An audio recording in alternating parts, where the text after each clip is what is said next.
Tat Sat. Welcome to Gyan Bhakti. We are currently exploring the scripture Mysticism of Srimad Bhagavatam. Commentaries by my worshipful Guruji, Swami Jyotirmayananda ji Maharaj, narrated by myself, Swami Nikhilananda. Currently we are exploring the different miracles of baby Krishna.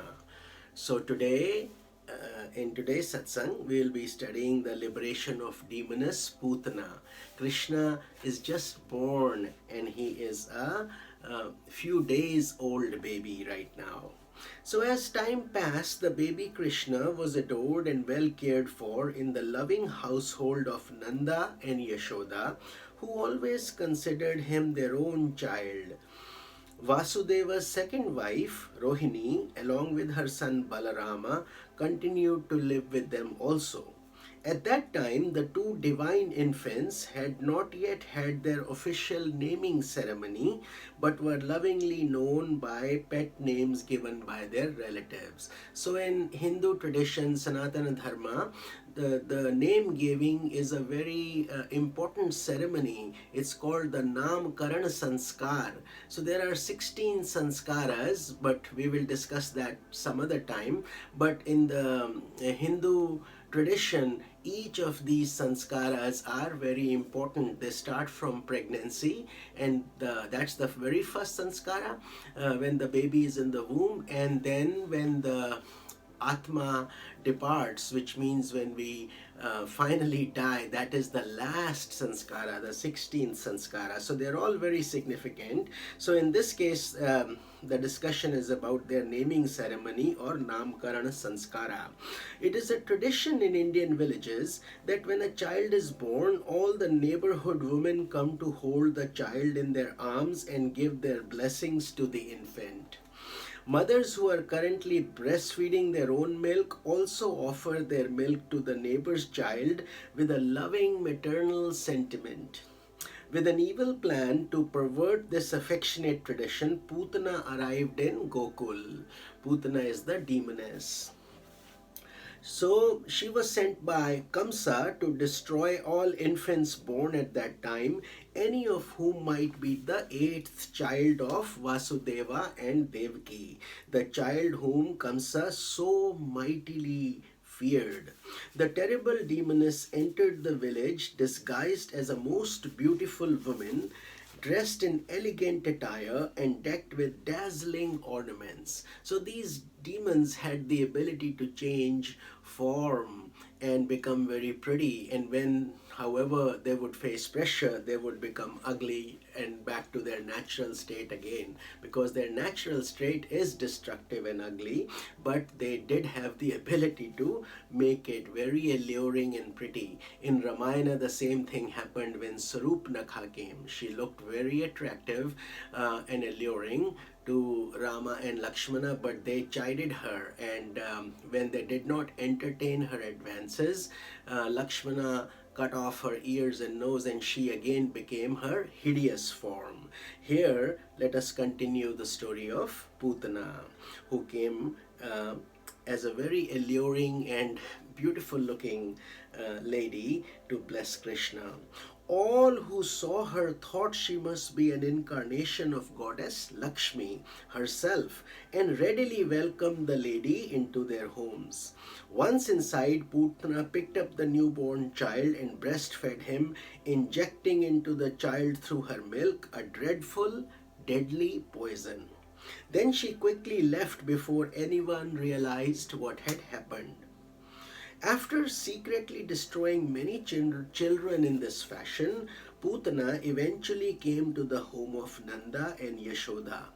Naturally, Yashoda put the child in her arms, and Putana prepared to give the baby her poisoned milk. However, the demoness instead received a surprise.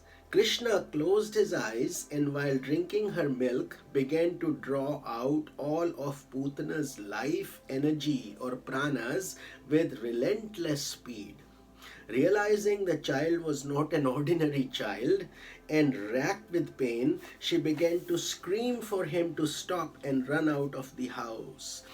causing a great commotion and fright in the village. So she could not take the pain anymore, and she was absolutely amazed at how this young baby had so much strength that her very breath was being sucked out. Finally, having reassumed her hideous gigantic form, as we just discussed, when these demons come to their natural state, they are always hideous. Putana fell dead on the ground, crushing at least 12 miles of tree-covered land with her huge body.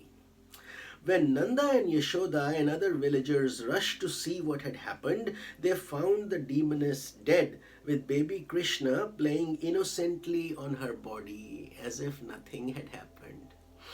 With great surprise, not knowing what had actually happened, they took the baby in their arms, brought him home, and began to offer prayers for his safety and well-being. They started chanting mantras, etc., not knowing that he himself was Lord, the incarnation of God Vishnu. When they didn't realize it was Krishna himself who brought about the destruction of Putana, and he also didn't show that at all. He continued to maintain his baby state, infant state. They thought that some miracle had occurred and some divine forces had helped Krishna. In the meanwhile, the dead body of Putana was set on fire and cremated. To the surprise of all, as the body burnt, fragrance like sandalwood, which is very pleasing, emanated from her entire body. Mystical meaning. From a mystical point of view, Putana is the personification of avidya or ignorance in a particular aspect called Vishayavasana, subtle desire for sense enjoyments. Vishaya means different senses, and Vasana is our yearning for enjoyment. In simpler terminology, Putana represents the glittering values of sense objects.